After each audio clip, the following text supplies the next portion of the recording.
பாரதியாரோட இயற்பெயர் பார்த்தோம் அப்படின்னா சுப்பிரமணியம். இவருடைய ஊர் எட்டயபுரம். பெற்றோர் சின்னசாமி ஐயர், லட்சுமி அம்மாள். மனைவி பெயர் பார்த்தோம் அப்படின்னா செல்லம்மாள்.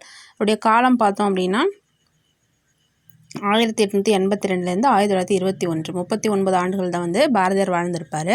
இவருடைய புனைப்பெயர்கள் பார்த்தோம் அப்படின்னா காளிதாசன், சக்திதாசன், சாவித்திரி, ஓர் உத்தம தேசாபிமானி, நித்திய தீரர், ஷெல்லிதாசன். காளிதாசன், சக்திதாசன், சாவித்திரி, ஓர் உத்தம தேசாபிமானி, நித்திய தீரர், ஷெல்லிதாசன். இதெல்லாம் பாரதியாரோட புனைப்பெயர்கள். ஷெல்லிதாசன் அப்படிங்கிற பெயர் அவருக்கு பாரதியாரே தன்னை அழைத்திருப்பார், ஷெல்லிதாசன் அப்படின்னு சொல்லிட்டு.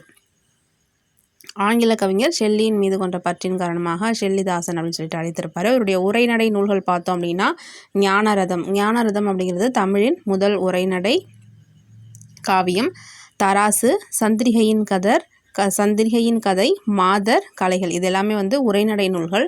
கவிதை நூல்கள் அப்படின்னு சொல்லி பார்த்தோம் அப்படின்னா கண்ணன் பாட்டு, குயில் பாட்டு, பாஞ்சாலி சபதம், காட்சி அப்படிங்கிறது ஒரு வசன கவிதை, புதிய ஆத்திச்சூடி, பாப்பா பாட்டு, பாரத மாதா திருப்பள்ளி எழுச்சி, பாரத தேவியின் திருத்தச் சாங்கம், இது எல்லாமே அவருடைய கவிதை நூல்கள்.